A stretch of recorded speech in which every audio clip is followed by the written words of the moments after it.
Vous avez remarqué qu'on ne peut avoir qu'un seul plan de section actif, comme c'est le cas à droite. Donc là j'active les plans, les uns après les autres. Mais je vais vous montrer comment obtenir plusieurs coupes actives simultanément, comme ici à gauche. Voici un autre exemple avec cet appartement sans coupe à droite. À gauche, j'ai activé 2 plans de section. On peut les voir ici, en faisant affichage, plan de section.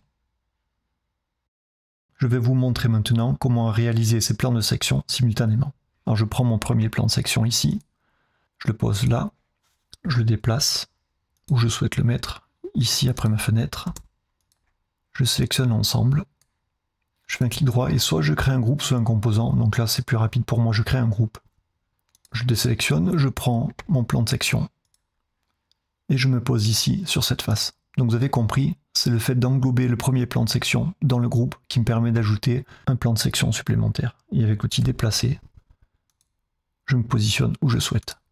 Alors si je souhaite déplacer le premier, vous avez bien compris, il faut que j'ouvre le groupe qui contient le plan de section. Je le sélectionne à nouveau et je peux le déplacer où je veux, comme ceci.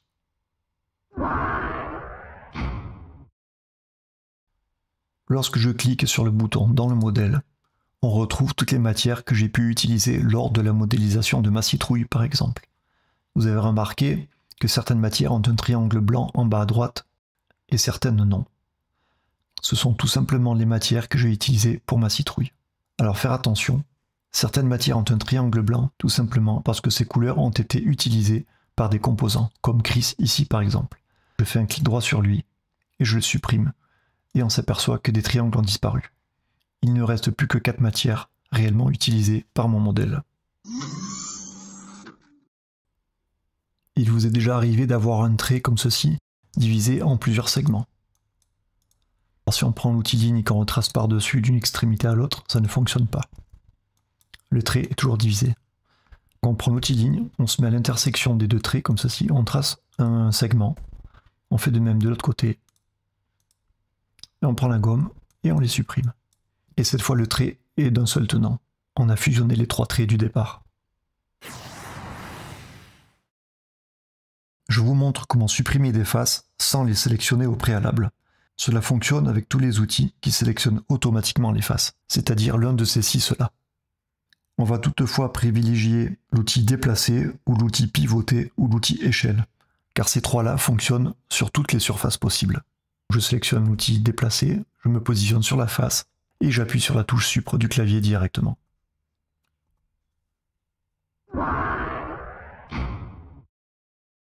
Lorsque l'on souhaite déplacer un objet avec l'outil déplacer, il n'est pas toujours évident de rester bien aligné le long de l'axe rouge, vert ou bleu. Alors pour cela c'est très simple, on appuie sur la flèche de droite du clavier pour bloquer la direction le long de l'axe rouge. On voit bien que les pointillés sont plus épais. Pour désactiver le blocage, je rappuie sur la même flèche de droite, ça désactive. Si j'appuie sur la flèche du haut, ça bloque la direction sur l'axe bleu, et la flèche de gauche sur la direction de l'axe vert.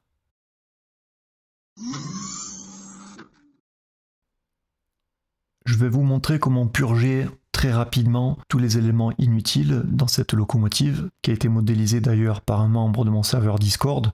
Il ne savait pas qu'il fallait purger le fichier. Normalement, il faut ouvrir la palette concernée, cliquer ici, choisir purger les éléments inutilisés, etc. pour chaque catégorie différente. Ce n'est pas très pratique, en sachant qu'il a énormément de matières qui ne sont pas utilisées pour la locomotive, et ainsi que les composants. Et j'ai rajouté moi-même 2 calques ici pour montrer l'exemple. Alors le plus rapide, il suffit simplement de cliquer ici, info sur le modèle, choisir statistiques, purger les éléments inutilisés. On peut fermer, on s'aperçoit que finalement il n'y a que 2 composants. Les 2 calques que j'ai rajoutés ont disparu et il y a à peu près moitié moins de matière. Et il ne reste plus que celle de la locomotive.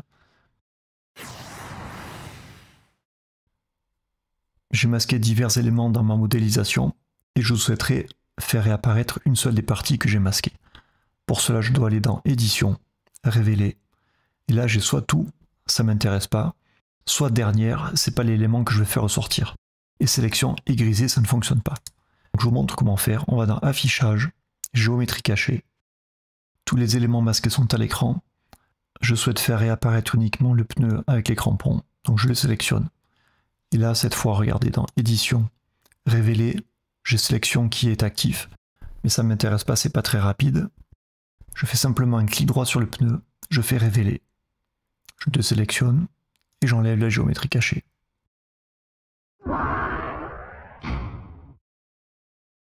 Je vais réaliser la symétrie de cette pièce-là pour obtenir celle qui est à côté. Je sélectionne la pièce, je prends l'outil pivoter, j'appuie sur CTRL pour activer la copie, je me mets sur l'axe ici, je clique et je tourne de 180 degrés. Il ne reste plus qu'à sélectionner cette partie-là que je supprime.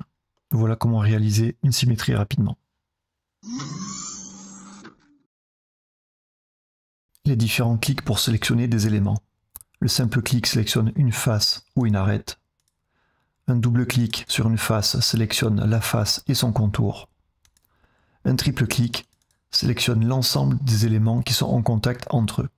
Tous les éléments qui ne sont pas sélectionnés soit ne sont pas directement en contact avec la sélection, ou tout simplement parce qu'il s'agit de groupes ou de composants, comme c'est le cas ici.